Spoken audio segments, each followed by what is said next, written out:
Hello, everyone, and welcome. On behalf of the entire PSP team, I mean, Mateusz, my partner, and co-founder of PSP Audioware, and Piotr Muchowski, who is also with us. You can see probably on the top, at least I see him on the top, who is an outstanding engineer and developed a lot of our plugins.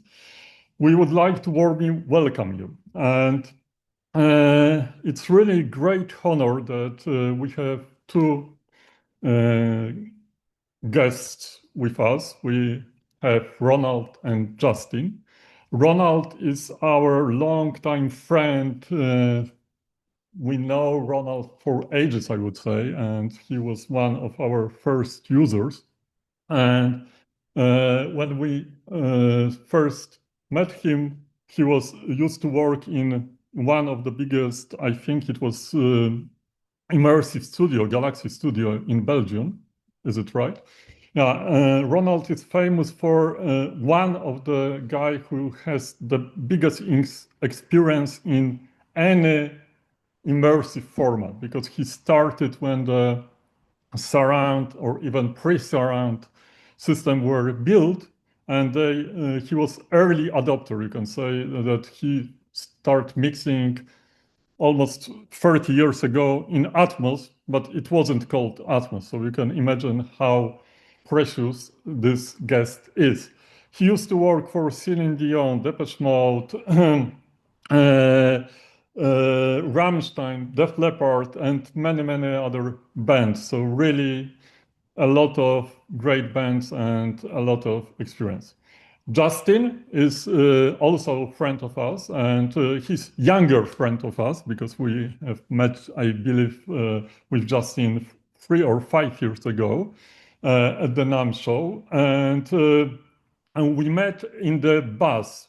It wasn't accident, but because it was a John Lennon bus at the NAMM, and we listened his song from the album, which recently was awarded by Grammy. It's the album called Immersed, and in my opinion, is one of the best immersive album of all the time. I really highly recommend you because it was built since the beginning with a lot of experimentation, not only in the process of the mixing, but also in the process of recording. In this session, we will focus mainly on mixing process, and probably we don't have time about recording, but really when you listen this, you should easily hear the difference if the album from the start is built as an immersive album. It's really impressive, totally immersive, and it's really great. So it's great to have you both here.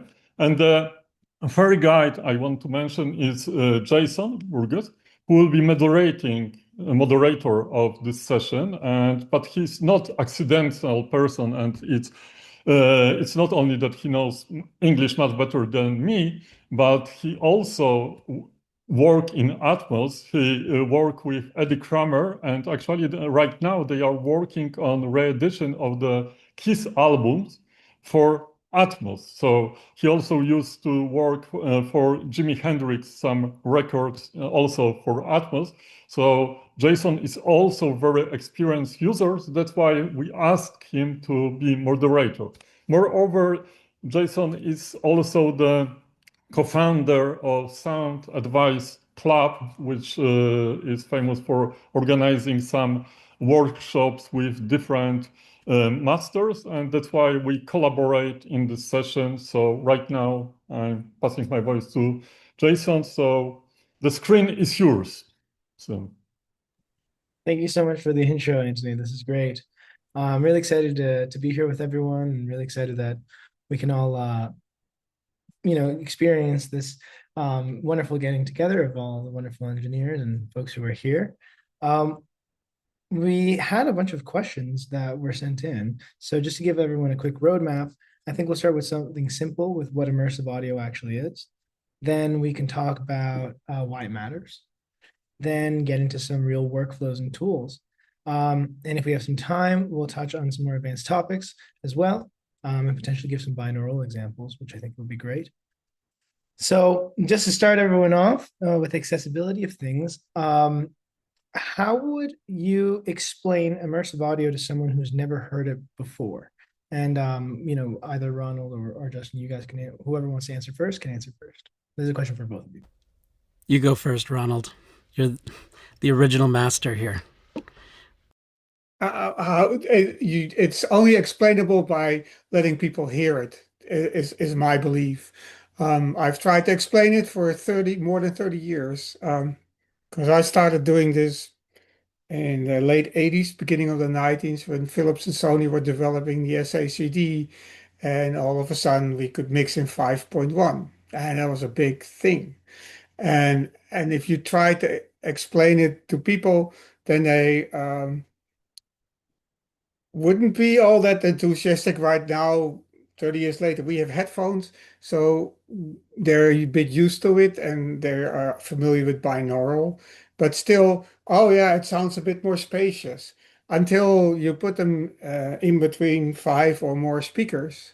And that's where the difference is notable. And for me, it's the emotional expression that music gets by using more than 2 speakers, by using 5.1, 7.1, or any of the formats that are available. And it doesn't matter if it's Dolby or any of the others.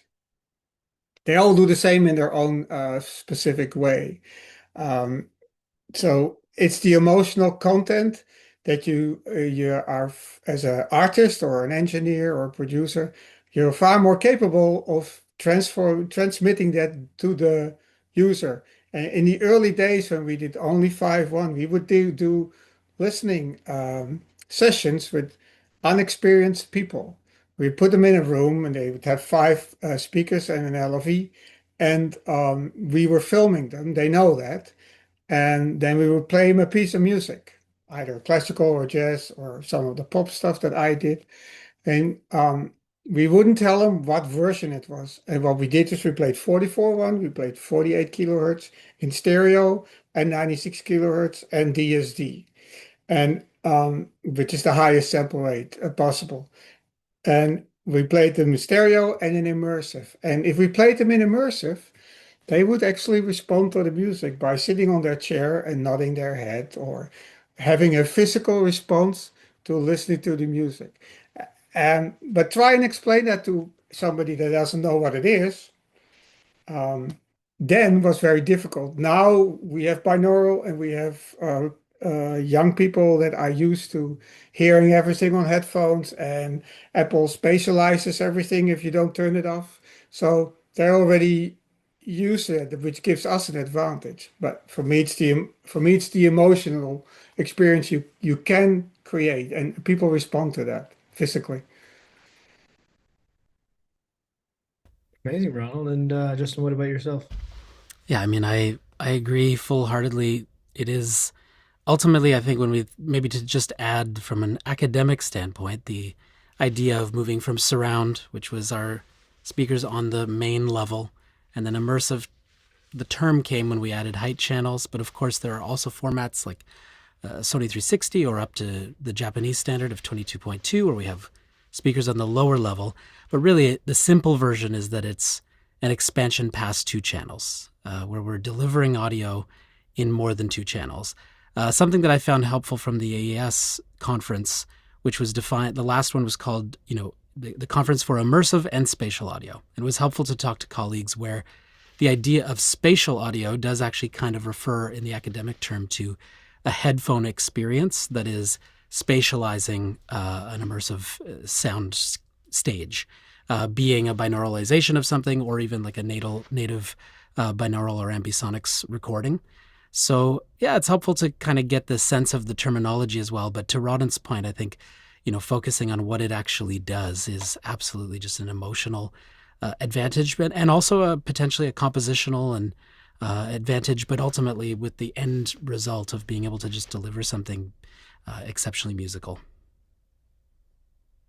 Amazing. I think those are both really great descriptions, actually, of what immersive audio is. And I do agree, it's actually quite difficult to explain in some ways.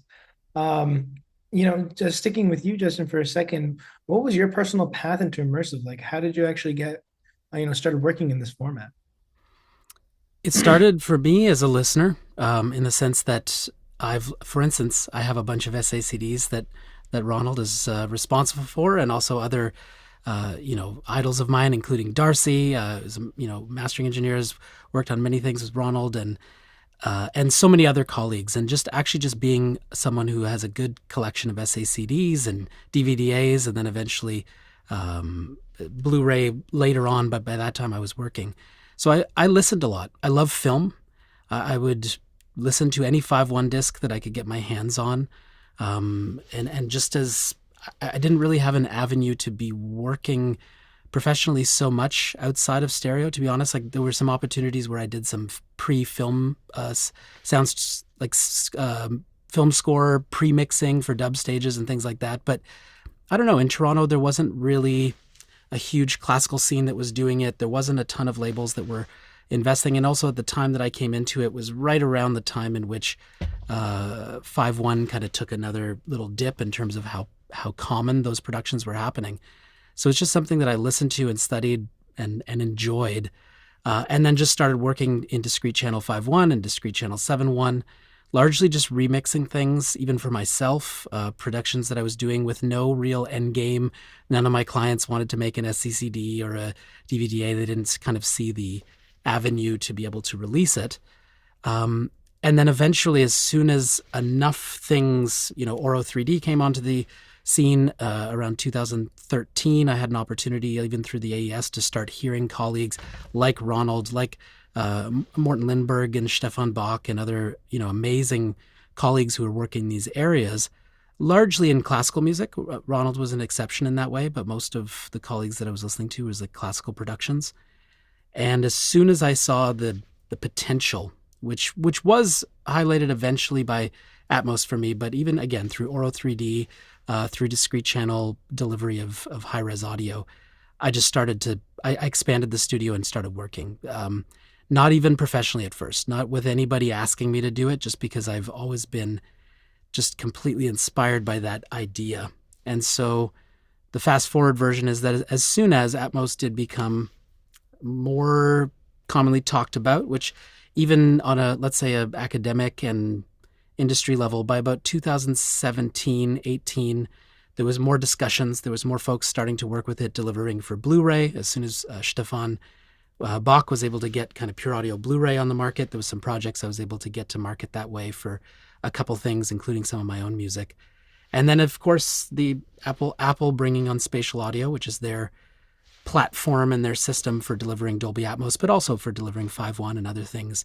As soon as that kind of came about, which is realistically is not until about 2021, I'd already been working quite extensively and, more importantly, just thinking about and developing an aesthetic and practice for about 7 years at that point. So I was very ready to take on a lot of work, especially at the very beginning of that kind of push that happened and as soon as Apple took it on. So it's been a really long development for me. I would say about half of it was just me doing the research, enjoying it, exploring it, figuring out what it meant to me as a mixer, but also as a producer and as a creator and a recording engineer.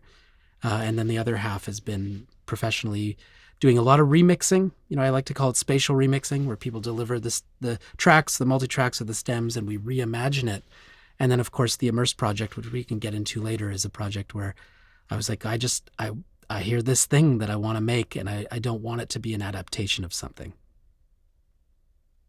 That's an amazing story, Justin. I mean, an amazing path to how you got here, and I know Ronald's got an amazing history as well within this space, and he really got to explain some of it in terms of, when he mentioned what immersive really meant to him. If we hop over into like relevance for some of the folks that are here today, a lot of people here are independent artists or smaller producers. Do you feel immersive audio really matters at that level, or is it still mainly for bigger budget projects? I don't know, Ronald, maybe you have some perspective on this. Um, if you look at it from a commercial point of view, even for smaller artists, it has the advantage that if you do an Atmos mix, it gets you better playlisting at Apple and Spotify. It is just how it is.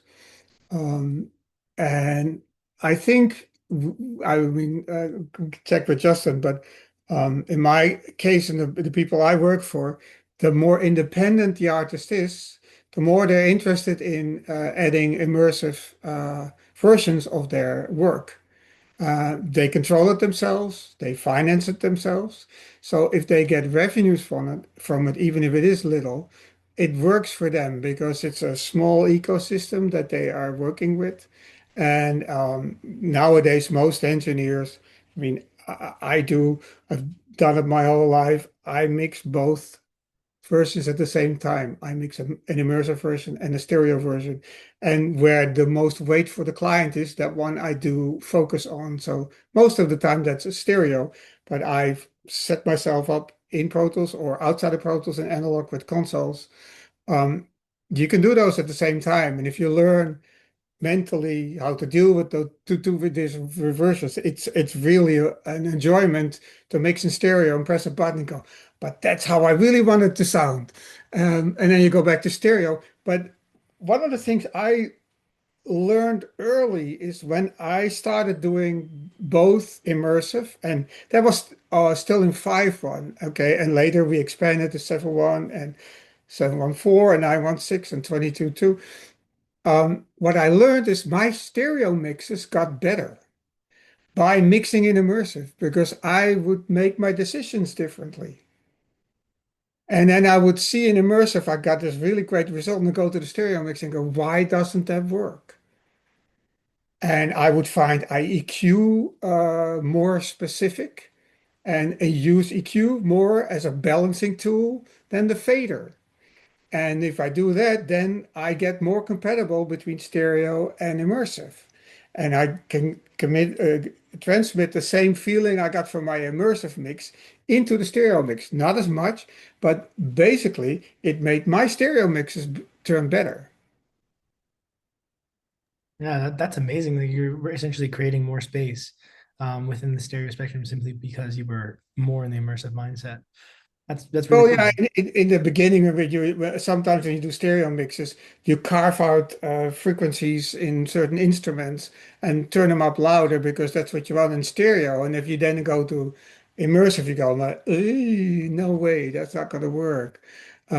Or you do stuff in stereo and then you check in immersive, and there you notice that because of your panning positioning, the timing doesn't work anymore. Whereas in stereo, it was kind of blotted by the mix that you've made. It was hiding it.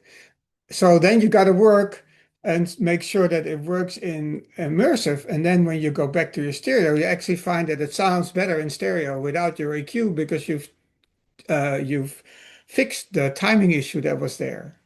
So uh, and again, to come back to your question, I mostly find that all the independent artists, they're now asking for, can you do an immersive mix too? You know, I last week I had a client in the Netherlands where I work for a lot, and we're doing a Christmas album in June. We're doing a Christmas album then, and he's doing a Christmas album with his father, and they're both artists. It's old style R&B. It's very simple. It's recorded at the same time, and all the strings are added later. Um, and the second question he asked is first, yes, do you have time? Secondly, could you do an Atmos mix for me as well? And he pays for everything himself. He releases it himself, like Justin. And they see the value and are willing to pay for it. Whereas if you get to the record companies or big producer companies or management companies, they don't see the value. They just see that it might get them a better playlisting, but they're not willing to pay for it. And that's the hard reality. Yeah, no, that makes a lot of sense. Well, thanks, Ronald. I mean, that's It's very interesting how much more immersive has become part of our world. And as you both mentioned, ever since Apple's started doing their push and everyone started getting their formats out, it has become quite relevant even for independent artists. And it's really exciting to hear that you're working with some folks who are asking for Atmos. Justin, do you share the same experience? Do you find that a lot of independent artists are asking for Atmos mixes? Absolutely. And it's been evolving, right? Because at the end of the day, this is an artistic medium for expression. And this expression potential is different. It's not better or worse necessarily, although I think if you ask Ronald and I, honestly, maybe better, but whatever. There's so many beautiful ways to get our music to translate in whatever format we're designing it for and mixing for. But as soon as I find, especially with colleagues, other independent artists, as soon as they have a meaningful experience with it, they hear it in a studio, they hear it in a presentation, they understand. As soon as that connects, that's what happened to me. Now, this happened a long time ago, but as soon as you have that experience, you realize like this is not, yes, this technology, we can describe it as immersive audio, but it's so much more than that. It's a new canvas. It's truly like a creative space. And once that idea gets into the idea of an artist, into their mind, even if it's not compositional yet or going all the way to the recording stage, I think it's just a feeling of wanting to express our art at the highest level. And I have so many independent artists who are like, okay, I'm putting everything I can into this art. It means everything to me. And I want my audience, when they hear it, to have the best possible experience of what my creative intent is. And even for things that weren't necessarily, thought of as an immersive presentation from the beginning, when you're working with them, when they're in the room with you, you can make that thing really, bring their mix to life. What usually happens, we go back to the stereo, that even if it was like already, they're so happy with it. You go back to the stereo, you're like, okay, like this will work, but obviously I would love if everyone could hear this other experience. And it's a combination of, it is emotional in the end of the day, but there's so many technical things that lead to why that happens. Including, like Ronald said, the lack of masking. Having instruments have their space where I can have the full range of that instrument and the full range of this instrument, rather than having to carve and even compress quite the same as I would in a stereo mix. So, yep, it's happening. That said, on the label level, I do a significant amount of work as well at the label level, and they're also, have been dedicated to this growth. But I have seen more momentum, creative momentum, new ideas from the independent artists. And I think largely maybe just because they have more control. They have more control to come straight to Ronald, straight to me and say, this is what I want. Can we do it? We're like, yeah, absolutely. Versus maybe having to go through, more channels. And the time crunch is usually pretty intense when we get into the label projects. And it's just because they're huge. There's a lot going on with a big project with huge marketing budgets. I get it. It's part of the gig as a mixer. We meet our deadlines. We do the best we can with everything that we get. But there's something beautiful about the independent level projects where we can really dig in. Amazing. Yeah, no, that makes perfect sense. It would be really cool if you guys were able to give us maybe 2 or 3 reference records so that the folks who wanted to listen to something that's truly, that you think is an amazing immersive mix, like what would that be? Essentially, excluding your own work, of course. Ronald, go for it. Okay, well, I'll start. My number one is your album. Oh my goodness. But on so many levels. I've been a fan from it from the first time you sent me an ADM to listen to. This is what immersive is about. It's in composition, in musicality, and in inventive mixing. And everything your album does is it serves the music. And that's the thing. You press play and the music takes you away. And it takes you away in immersive. So that in that area of music, it really is my favorite album. I'm not saying that because you're on the show. It has been for a long time. And then oh, wait a minute, I wrote it down because I knew I was going to forget it. Then I am a really big fan of Billie Eilish, and I love the Atmos version of that album. That is done so well, so tasteful, so exactly what what that music can achieve in an Atmos version. I was ecstatic when I heard that.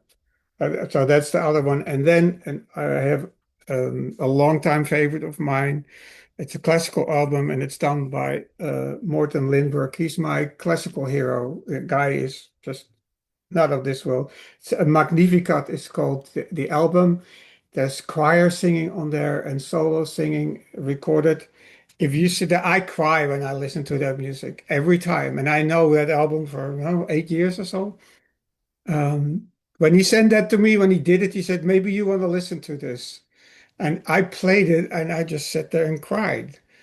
And so, and it's gorgeous music. It's incredibly well performed, but the spatiality of that, you can hear everybody sing. And that's how you would hear it if you would sit in that church. Probably even better than sitting in the church. Um, but those would be my three albums for people to go and listen to those because you get a broad spectrum of what is possible in immersive, and it doesn't really matter the format. It's just great. Amazing. And Justin, what about you? Well, first of all, in just these moments in life, again, Ronald and other colleagues, like we mentioned, Morten and Darcy and Stefan, etc. It's to have that comment is something that'll sit with me for a long time. So I really appreciate it. Thank you. Starting with the Morten project, Magnificat is there and should be listened to. I also think Tuvayun, which is one from a couple of years ago. Oh my goodness. It's a full orchestra. There's a choir. There's quite a few different ensembles and a couple of frame drums and harp and additional instruments. It's just to die for. Yeah. I'm a fan of Stephen Wilson's work, and I really enjoyed the Harmony Codex, which I thought was really, really well done. There's the soundtrack of The American Soldier. This was done by Leslie Ann Jones at Skywalker Sound. Just another kind of acoustic recording, but just has something really, really special to it. Ronald, what's the Rammstein record that you have played at so many conferences? Which the title of the record? Or maybe you've done many. I've done three, but it's number two. Number two. I think it's Bück dich. Okay. But that's German. It's hard to understand. But it was the second album that I did. Yeah, put that on the list. It's like rock is particularly a hard genre to get right, especially just due to, what the stereo does to, with compression and with masking and with all of the things. But this is where, even when we eventually talk about some of the PSP tools, Ronald's ability to solve those problems and bring it to that music is exceptional.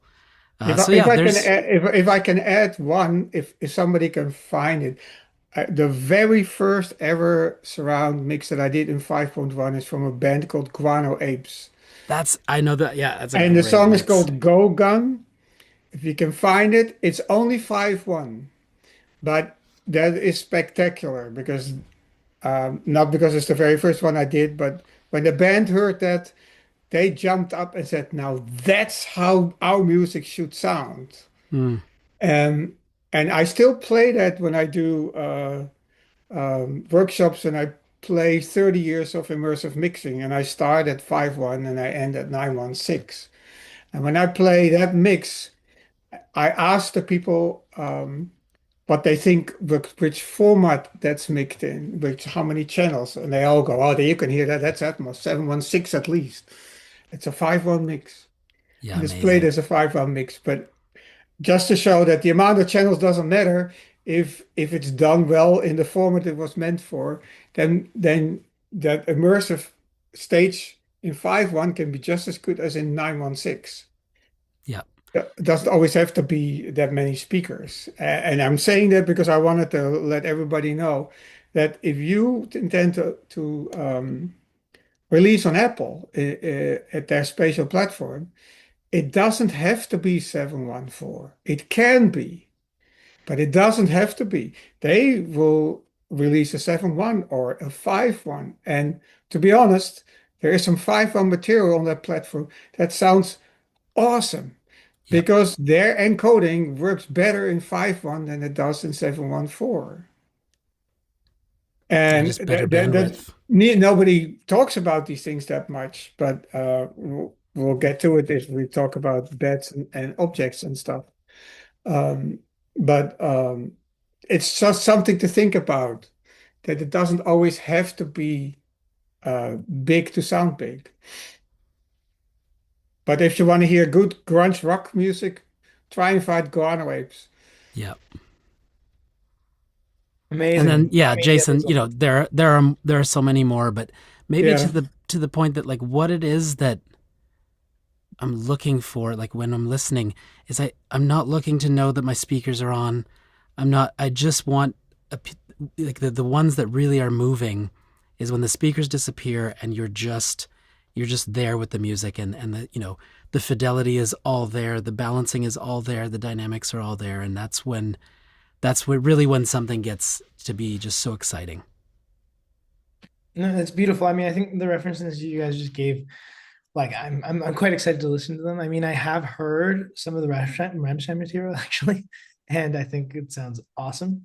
So, yeah, no, I'm definitely excited to listen. I'm sure some of the folks here are also really excited to listen to what you guys have just suggested. Moving into kind of how you're actually working within, this immersive space. Starting with Justin, when you're building depth and space in an Atmos mix, what are the biggest challenges you're actually solving for?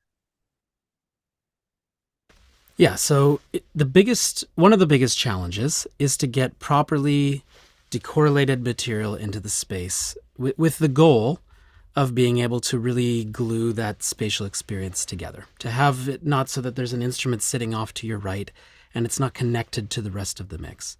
And so if you get, let's say, tracks, stems, multi-track, and you have that, you could build it up with reverbs, you could build it up with delays, Haas effects. You can try to build it with panning and trying to, you know, create phantom imaging, although that gets more and more challenging with the codecs especially. Then there are upmixing tools, for instance, where we try to get things out of something like Pentio or Halo and just, you know, try to create it. The best solution that I've heard, which comes from the classical folks especially, is just recording it at the source. It is the answer whenever possible. It's not always possible, and this is, you know, it's just a reality of our world in terms of whether or not someone's going to prioritize that during recording, or if we're working on a legacy recording. But really, it's like what I want is to be able to make something in space make sense.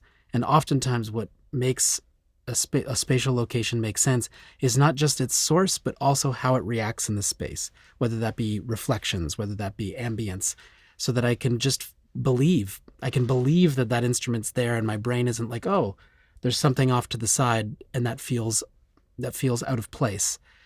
So I think, you know, creating decorrelated ambience, even if it's very, very subtle, all the way to, of course, you know, orchestral reverbs and things like that. Very cool. And Ronald, what about you? Uh, yeah, I do a lot of artificial surround mixing. I mean, I agree with Justin. If you can do it at the source, if you can record it like that, that's where you get the best surround imaging in the space, the best correlation. I recorded a film soundtrack in Berlin on the soundstage where in the end, for the movie, when I mixed the music, I never used any artificial reverberation because the room had so many different layers that we captured with microphones. That if it had to be small, I just took out a lot of the room microphones, and if I wanted to get bigger or more exciting or louder, I could use all those spaces. And then because it's so coherent, the energy and the power that you get out of that is great. But a lot of the times I get multi-track or stereo stems. That's more common these days. And then you have to start getting creative and fill spaces with that. And sometimes um, I could take a stereo and split it up in 3 channels with some tools. Um, Sometimes I double take this what they send me as a stereo track and put it through auralControl and delay and filter them and put them in a different time in the side speakers to pull it a bit more in, or maybe in the rear speakers, and try and create space because of that. Sometimes I use a reverb, but not that often because it tends to diffuse the directness of the pop mix that you have to deal with the original stereo one, or it sometimes doesn't work so well when it goes through the codecs. When it's binauralized, then it gets too roomy. Those are things you have to think about and work with. So I try not to use that much of a reverb. Whenever I do use a reverb, I only use one that I choose. And wherever I need a little bit of space, I'll do it with that one. So at least it is coherent. But sometimes you just have to be a little inventive and crazy. And sometimes the music doesn't lend itself to be all that spatialized. And that's why I meant you don't always have to put sound in any of these channels. Now, I know when you send it to QC that they go say, oh, there's no signal in the center channel. I said, yes, there is at 4 minutes and 16 seconds for only 3 seconds, because that's the only thing that makes sense. But they have software that check that in the QC processing. So you sometimes have to battle a little bit. And sometimes you just have to hand it in as a 7.1 instead of a 7.1.4 or as a 5.1. Because in the end, it has to serve the music. You have to make, I call it a choreography. It's like ballet dancing to classical music. You make a choreography for 5, 6, 7, 10, 4, 16 loudspeakers where the music happens in the space you've created. And there were many times where I did it and I thought, well, that's all fun, but I'm not enjoying the music anymore. I like the stereo version better. So what's wrong?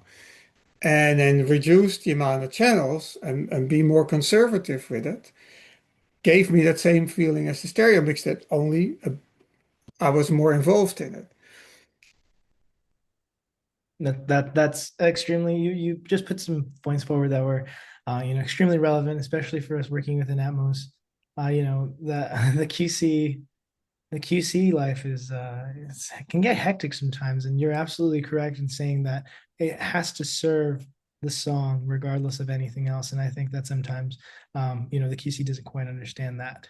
But that's I think that's just part of the world of mixing professionally within that space. I'd love to also, maybe move us into some of the tools we're utilizing. I know we use so many different ones, right? Especially you guys are, super advanced in the space. With PSP auralControl and their auralComp. I'm trying to do is sing. I think those things have. Sorry, did someone open up their mic there by accident? If everyone could just please make sure that your mics are stay muted. Just regarding the PSP auralControl and the PSP auralComp, like, how do you find that you have utilized these tools in order to improve your workflow and to improve what's going on inside of your mix? Do you want to go first, Justin? Sure. And this is an area where I could, this might be an okay moment to do a little share. Yeah, great if you could so show it, yeah. Here, give me a sec. Okay, so what you all see the Pro Tools screen, right? Yeah. Great. So what we're looking at here is actually the ADM master of the entire Immersed record, not the sessions. The sessions are at 96K. They involved upwards of 500 to 1,000 tracks at times, and they do not play well with a Zoom call. But this is the ADM, and what you'll notice is there's a lot of tracks, right? Because these are all objects. But if we even just quickly, I'm just going to mute, but show you something. Just give me a sec. Is that even though they're all the objects, if I press play, if we go over to the renderer, which you should see, well, you know what? You're gonna hear things. Just you'll notice that there's actually only 15 object positions. And so what that means is that even though I'm using all the objects, it's actually been done so that I can essentially treat the ADM as an ability to create a stem out of drums in green, horns in blue, strings in orange, brass in brown, soloist, etc. And that was because later on when I went to the dub stage for the film remix, I wanted to have a lot of control, but not have to bring the entire session. Anyways, with this in mind, the music for Immersed was really composed around this 9.1.6 concept in that there's 15 speakers, with 9 plus 6, and then 1 LFE. So essentially 16 channel, discrete channel mix. And I'm using what we sometimes refer to as object beds as the way to do it. But where we get into the workflow part is, here are the drums for the record. So I'm just going to press play. You're going to hear the full drum set on one of the songs. So you can see that it's actually going into a 9.1 point, one of the objects needs to be engaged, 9.1.4 object group. So when I was mixing the record, like, this drum set needs compression, right? Like, drums like compression. I just because it was in immersive, et cetera, yeah, there's lots of dynamics, but like, I want the drum set to hit. I want it to feel like a fusion record, because that's what it is. Let me figure out where that, anyways, don't worry about that object for now. So what I've got here is the drum set going into a 9.1.6 aux channel in Pro Tools. And this now allows me to pull up this brilliant plugin, which Ronald and Anthony and at PSP created. And it solved the problem I was having with compression in immersive audio, which was, I don't want the beautiful ambience and the height channels and the rears to be compressed the same as the LCR, kick, snare, overhead content of the drum set. For instance, if we quickly just do a quick solo, I'm going to have you listen to just LCR of the drums. So this is largely close mics. Right? Sounds like a drum set. Now I'm going to bring in the ambient channels. Now I'm going to mute LCR. So this is a microphone array. Actually, it looks just like this. An 11-channel microphone array in the studio. Might have some, you got lots of close mics. And then, okay, I don't have another photo of it, but the ambient parts of this drum set were recorded in the space and meant to give us this sense of being there, that you're a listener and you're like actually sitting in front of the drums. Well, I don't want to compress these channels the same as LCR, which I want to compress with, a decent amount of compression. And this is where this plugin solves the problem, is that now I can come in here and I can group and choose to compress LCR with their own attack release times, their own dedicated threshold, their own mix, their own sidechain. If I come in here, I can actually customize the sidechain information that's going to trigger those channels. And what I might do here, I'll just kind of work with it in real time. I'm going to get the whole kit going. If I select all, I can take the threshold of everything down to 0. What I might do is just click on fronts, so press fronts, and only bring up the compression on LCR, deal with my, makeup gain accordingly. Obviously, I'd be doing a lot of ABing and making sure it's good. And I might even just leave the heights, for instance, the tops completely off. But then maybe I want to take the side information and compress them a little bit. And then I want to take the rear information and I want to compress that a little bit less. What that's doing is it's giving me a sense of the kit hitting and the space kind of being this congruent experience of sound moving through space.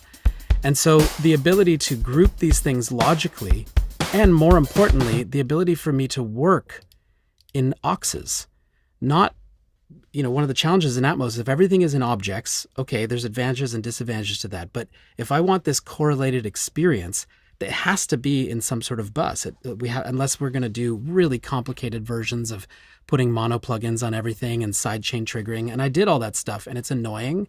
It gets in the way of the music. It gets in the way of the workflow.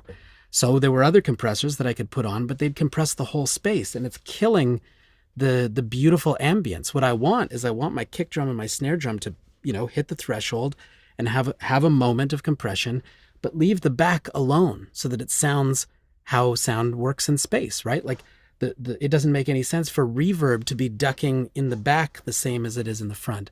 And so this tool changed everything for me. And then on top of it, it just sounds good. And I learned later that Ronald, you designed it around the 2500, the API, which is like one of the most, like, the perfect drum compressor in so many ways. I do actually use the drive circuit. I set the ceiling if I want to get a little bit of clipping. And so suddenly I can be working with all the spatial control I want, while also being able to get the punch out of something and the transient control specifically around the space. And then on the back end, there's another tool, which actually I think, Ronald, I'll save this one for you if you want to describe some stuff with No, go ahead. with Show auralControl. it. But sometimes what happens, again, if we were looking at this bus on the record, there are more plugins. I've got EQ, then I've got auralComp, then I might have some saturation.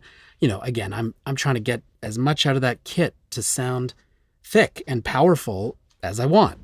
And so once I get to the bottom, I've got this whole situation crafted, and I just want the ambience to be a little louder. Well, we all know that if I go back to the channels here and I do it here, well, this is going to affect my compression, because now I'm going to be driving more signal into the compression, and so the gain staging order of business is wrong.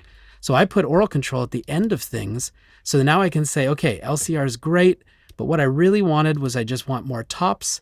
I can, right at the end of my bus, I can raise the tops by, let's say, 2 dB. I can also potentially, if with the microphone channels, it wasn't necessary, but as Ronald said, I could also say, I want to delay them a little bit to give a little bit of sense of space and just kind of open up the sound. And yes, you can do this with, for instance, I could come in here, take a multi-mono version of trim in Pro Tools, and then go through one by one and do it like this. And it's been done. And again, it sucks. It's not a musical workflow. It was the way that I would solve it before, but to just have a tool that I can open, quickly group things according to their logical pairings, which is, our side surrounds, our rear surrounds, our height channels, our fronts, and really customize every little detail about them. It just allows me to think in 916. It allows all the things that I want to do as a mixer to be present and ergonomically make sense, so that I can just get down to the mixing and stay energized in the music making process. No, So that's amazing. short version. Hopefully that made sense to folks. Justin, like, that was actually a really great explanation of the plugs and how useful they are. And especially with, just how you mentioned the trim part, that is extremely accurate, because that is very time consuming and annoying, and you can get lost so quickly. The visual that auralComp gives you is definitely a lifesaver.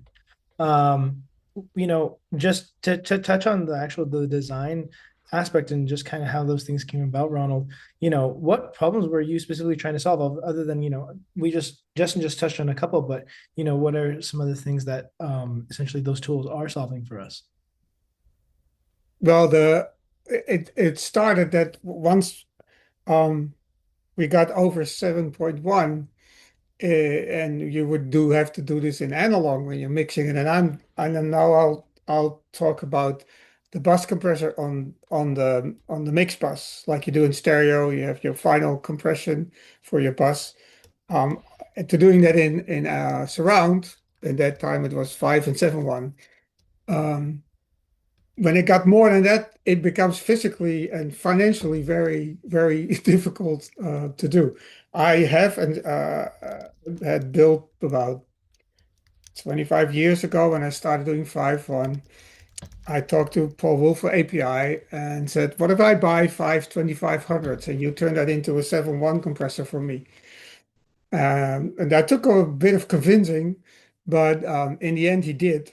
And I still have it. It's the only one existing in the world, and it's got a bunch of wires at the back.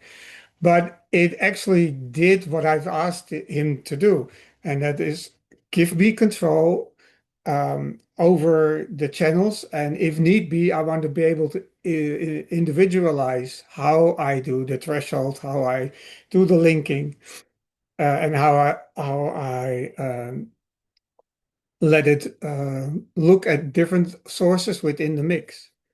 And in 7.1 I can do it. I still have it. It's in the studio and it still works. I never send it back to him.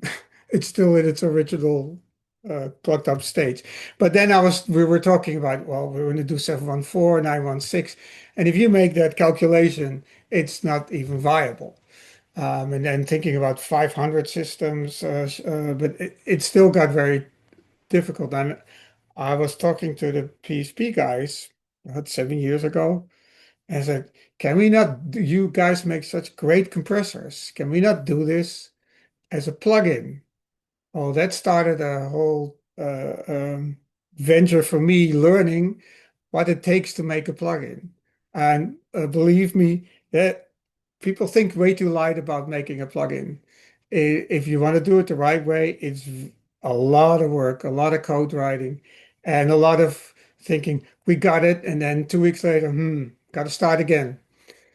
And that happened a few times where the guy I did most of the design with, um, uh, I said, and I'll share the screen in a moment, and I'll show you why.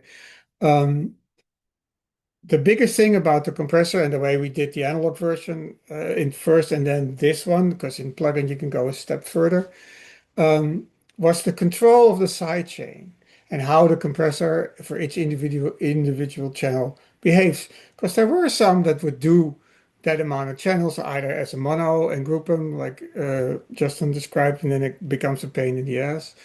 Or they did it, but then they would always look to the common denominator or the loudest signal in the channels. And what that did was it would make your mix collapse. It will make it smaller. It will, some cases, even change the top end of your frequency range, and all your up speakers would basically sound smaller. You feel more caved in, and you lose your definition and spatiality. So PSP found a way to do that after I kept talking and talking, and I ate, head off because it is incredibly difficult to write code like that. But they found a way to do it, and I'm going to share the screen and show you just a little detail of the compressor. Let's see if that works. Share.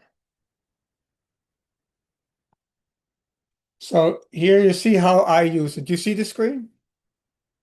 Yep. Okay. Looks good. So this is set up as a 916 compressor and the stereo version next to it.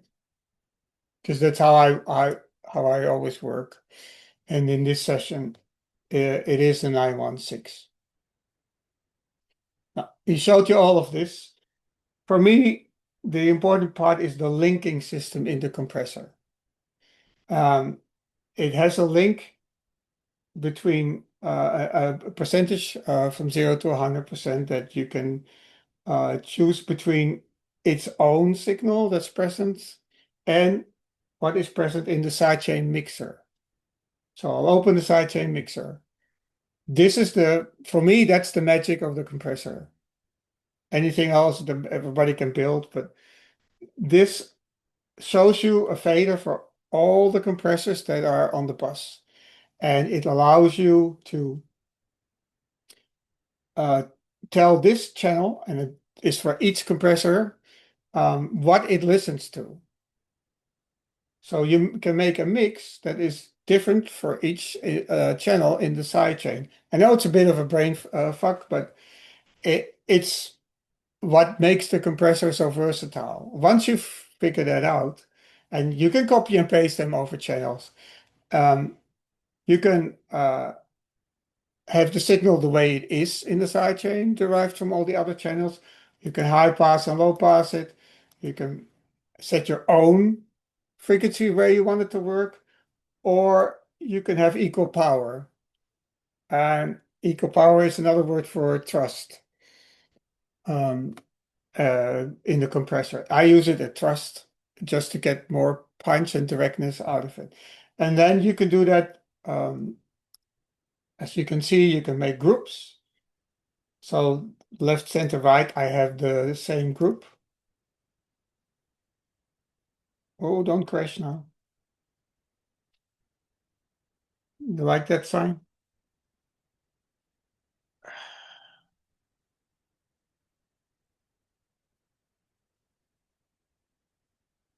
That's a shame. Maybe if I stop sharing. No, that's a shame.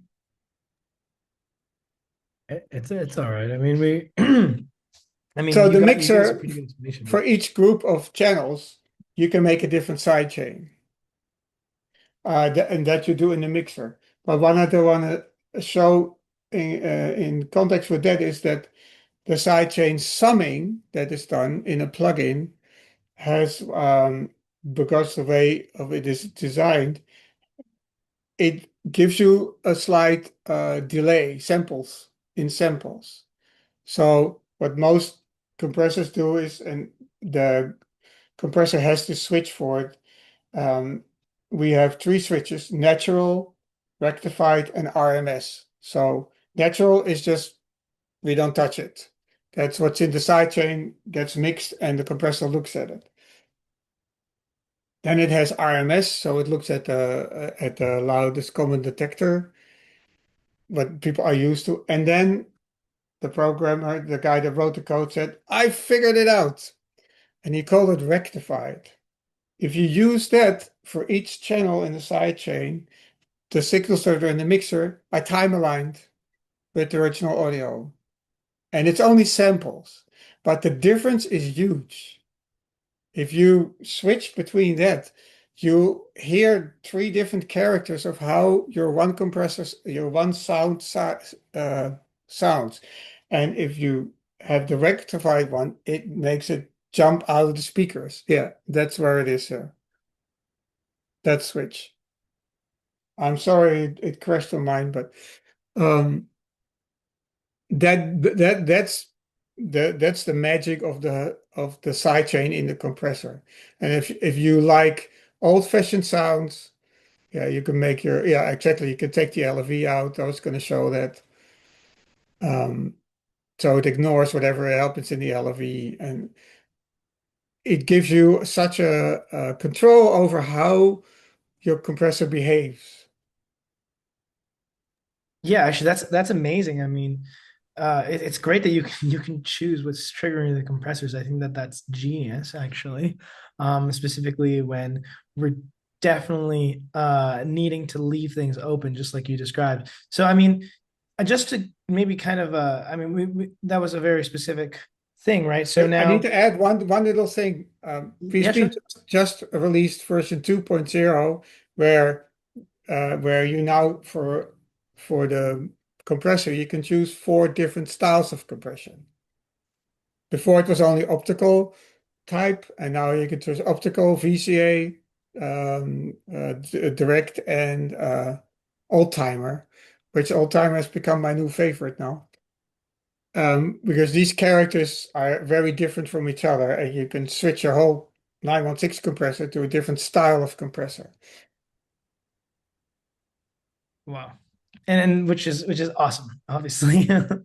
um, so I think, one of the things I think one of the things that is really kind of maybe something that's going to help other folks that understand here, just in terms of practical workflow for people who are working in stereo right now, is there a way to prepare sessions so that when they move into immersive later, it's a smoother transition? Have you guys kind of figured out a way to make that more viable for someone?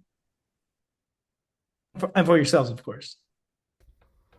I mean, honestly, Ronald is someone who kind of taught me the many things that I've brought into my own workflow, which is if we're working in this immersive bus structure, then you can also, create a parallel stereo mix at the same time.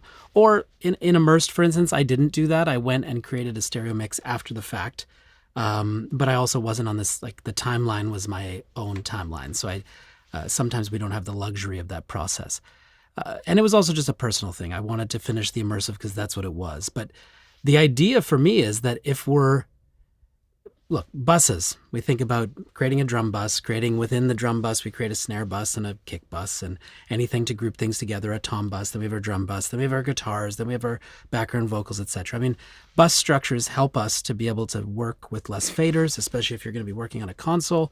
VCAs are helpful for all that as well. And so just remembering that as soon as these plugins, like for instance, these two that we showed you, but so many plugins now work in larger channel widths up to 916. And so we can just work in an immersive capacity, set things up immersively, and then shrink down from there. Now that can be done. And again, I think if Ronald was to describe his methods, it's worth hearing as well, but that can get done by using sends and using the sends to create a second mix, or I finish the immersive mix, get it done, save a new PTX, and now I go in, and other than maybe some panning decision moves or things along those lines, most of it can actually stay in the larger bus width, and we can use the fold down algorithm within Pro Tools as an example. That's one option. The other is you can just, right click on a 916 aux and change the channel width back down to stereo if you want to go to a more traditional panning layout and algorithm. And the plugins will just automatically go from the larger size to the smaller size. And so there are many ways to approach it, but I will say that mixing as the immersive first, or at least in parallel, which I'll let Ronald describe his workflow because I think his is more advanced than mine for parallel workflows. But mixing in immersive first, I just finished a tune today where we did the immersive version. It's all there, everything's there. And then when I come to the stereo, I save a new PTX and I make the adjustments that I need to make. And the good news is that I haven't had to stem anything out. I haven't had to bake anything into a fixed channel width of stereo where I'm very limited. I can go back in the session and I have full control over every mono and stereo source. It's just that the bus structure is wider. And also remembering, like if you mix discrete channel, that means like one sound to one speaker, or at least if you're just mixing on the walls or across the front, I mean, left rear surround sounds just like left in stereo. So again, so many ways to go about it. And ultimately you need to find the way that works for your brain and works for your workflow. But to me, starting in the macro and then shrinking it down, or I'll wait and let Ronald describe the doing it at the same time, it works so well.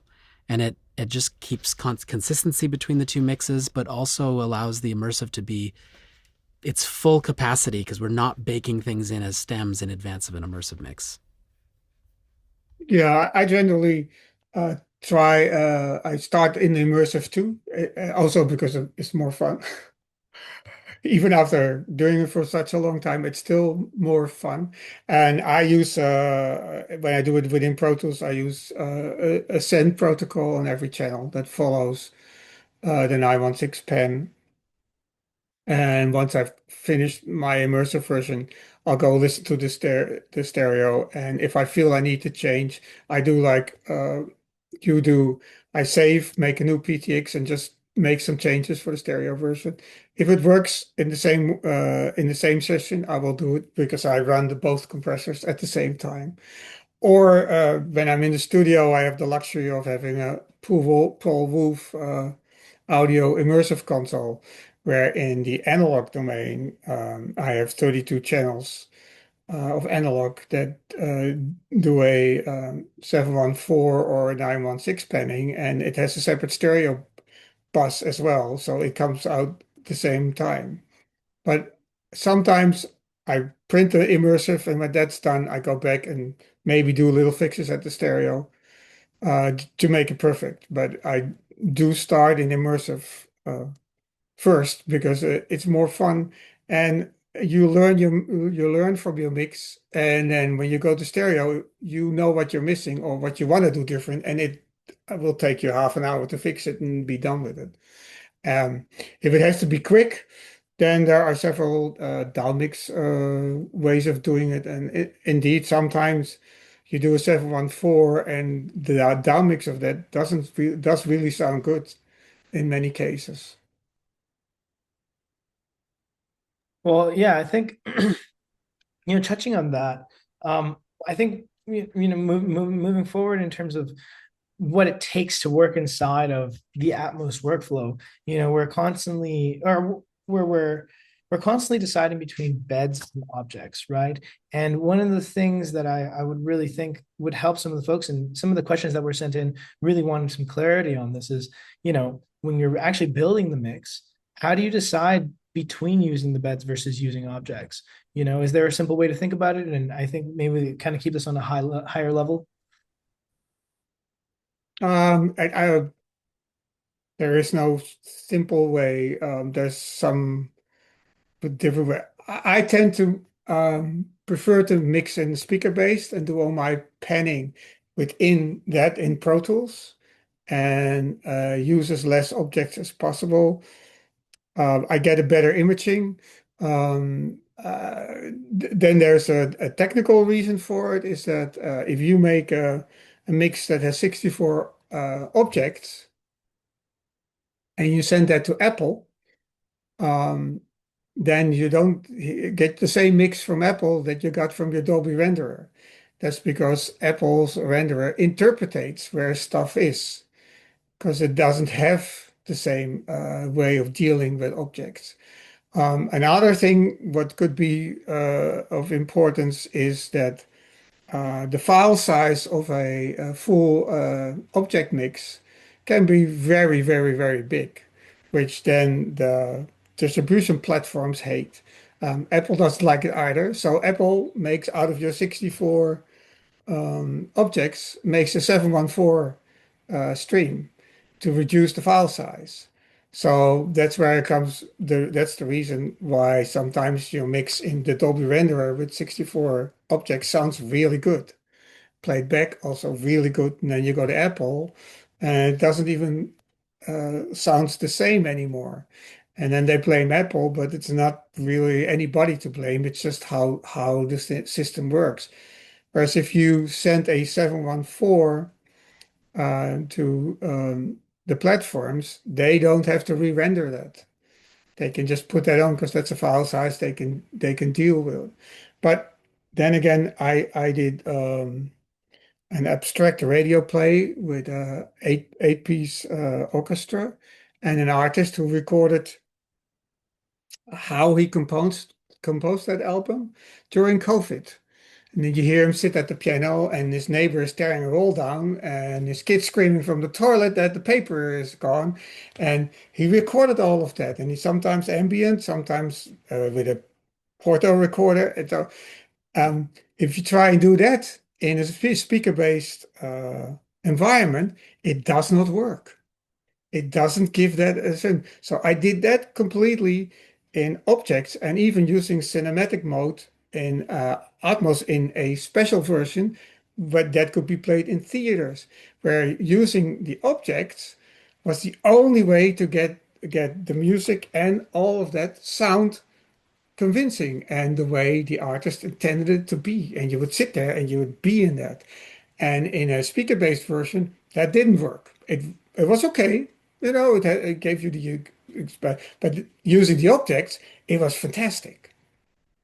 Now, then the other thing is with objects, and that doesn't matter which format you're working in, is there's artificial intelligence in any of those renderers, and it looks at what sound is in every object, and it will limit the frequency response of that object to that specific sound that appears.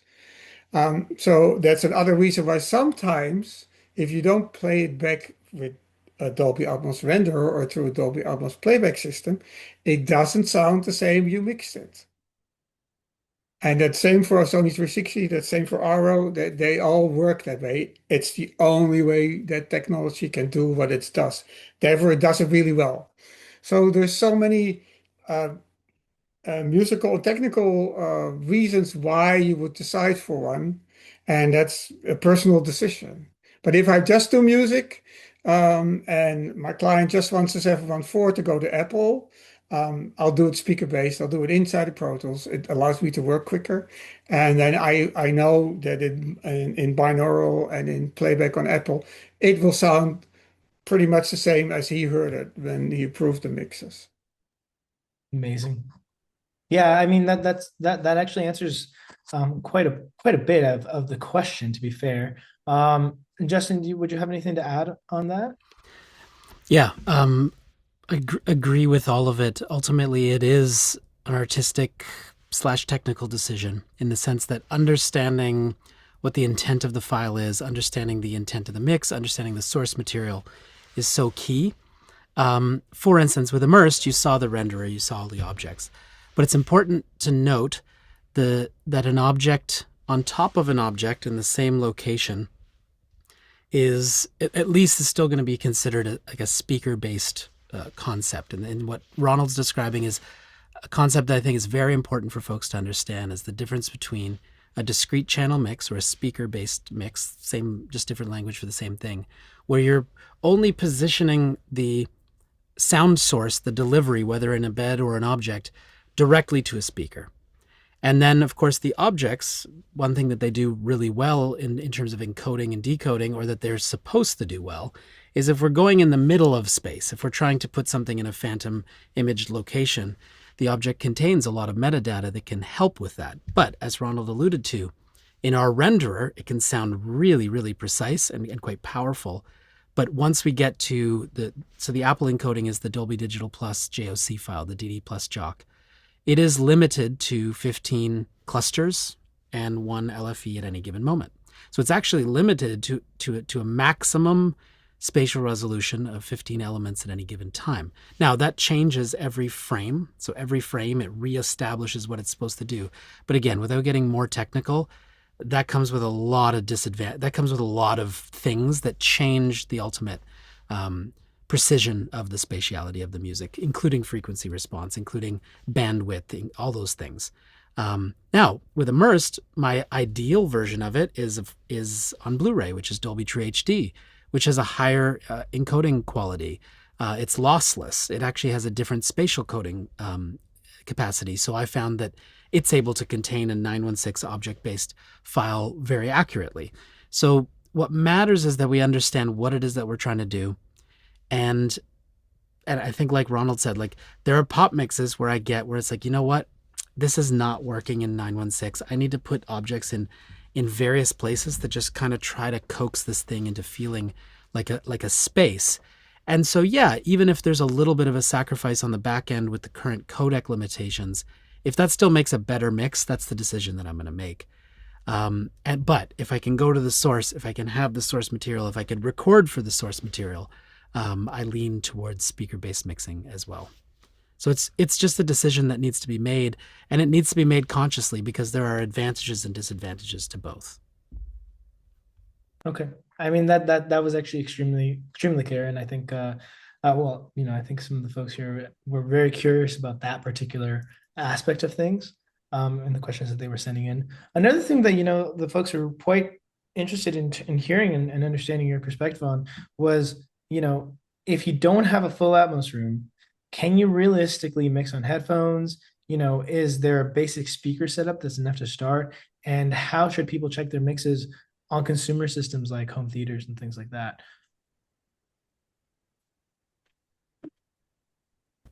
Oh, okay. Yeah, whoever wants to start. It's getting better. For instance, if you've ever tried Sony VME, this is really the peak of the technology in terms of what I've been able to experience thus far, where you can have, your speaker room or someone else's room. You sit down, they put pink noise through with microphones in your ears, they test your headphones, and it really can create a truly accurate and fantastic mixing environment. Creatively speaking, like I do have access to VME. I'm lucky to have that. I know Ronald, I'll let him describe his relationship with VME as well, but not everyone has that access. But as someone who does, I use it. If I'm on the road, if I'm in a position, or even for students, we have them come to where I teach and do a VME kind of profiles for the students, so now they have something to be able to work in. It's absolutely becoming better and more accessible over time, and I think we'll just continue to see that grow. Now, still, nothing replaces sitting in the speaker array. The specific frequency response, the timing information, the overall envelopment, and that the subtleties, I think that we can get things really, really far. But I would always encourage somebody, let's say you're only working in headphones, to maybe go into a mastering stage and have somebody listening to it on the speaker set, just to be able to dial in that other perspective. And this is similar to stereo, right? I mean, if you're only working in headphones, people who are really familiar with their cans and do this work all the time can do amazing things. It really comes down to your familiarity of the translation. But if I was working on a record only in headphones, I would love knowing that, let's say, at least the mastering engineer was giving it a proper go on speakers and just addressing what I might have missed in that capacity. Now, that's making the best of a scenario. If you can work in speakers all the time, like I'm not putting VME on when I'm in my studio. Like I don't need to do that. I'm just in the studio. That is a benefit. This isn't my studio. I'm at a friend's because I'm just have a little reno going on. But it's a privilege to be able to sit down and just work in speakers. It's not something that my students have access to. It's not something that a lot of folks have access to. And what I'd say is, if you have access to a quad system or a 5.1 system, that's enough to be creative. It's enough to do some really, really meaningful work of getting the music where it needs to be, getting the spatiality to make sense in the music, and then work with somebody as a finisher, whether we consider it a mixing partner or a mastering engineer. That's another conversation of terminology and immersive, but work with somebody. But if you can get it as far as possible artistically with the technology that you have, nothing should hold you back. At the end of the day, I tell my students this all the time. It's like, I just want you to make the music. And I just finished the semester here. I have students that I teach in immersive class 2. They're working 80% of the time in headphones, combination of VME and then the Dolby binaural. And yes, when they come into the studio and they do their listening, yes, there's adjustments that need to be made to levels. There's adjustments that need to be made timbrally. But what generally doesn't need to be adjusted is their musical intent. They've been thinking about a 3-dimensional space the whole time, and some of the stuff that I press play on is so exceptional. And okay, let's mix it. Let's polish this thing off. We can send it off, but the music itself is there. And so I think that these tools are hopefully going to continue to just become more and more accurate and more accessible, so that we can make sure that the cost of a giant speaker system is not getting in the way of music creation. Amazing, Justin. That was that's great. I mean, Ronald, do you have anything to add to that? No, I completely agree with what he says. It is exactly that way. The one thing I would mention is, if you really don't have access to speakers, and I know VME because I've been part of the development for the last 5 years.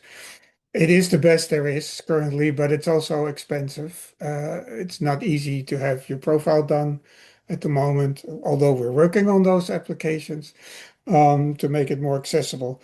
A very, very good alternative is Virtuoso.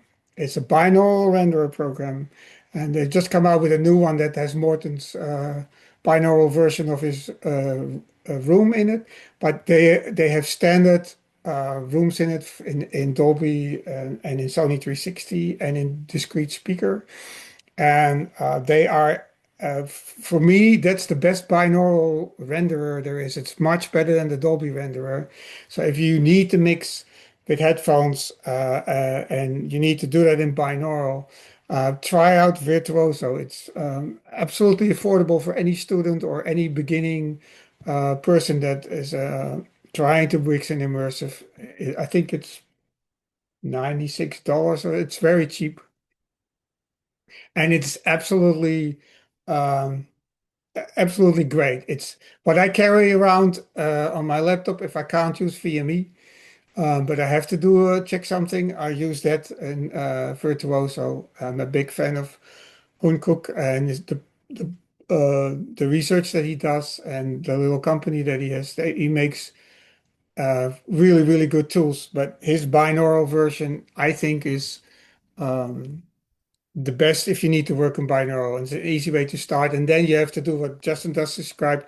Once you get through that process, that you make your decisions, find a place to work with somebody, engineer or mastering engineer, to do it on speakers and finish it, because you really need speakers at the end. But it's a big investment to buy that amount of speakers. Okay. Yeah, no, for sure. And all right, guys, well, we're right at time. Huge thank you to Justin Ronald for sharing all of this.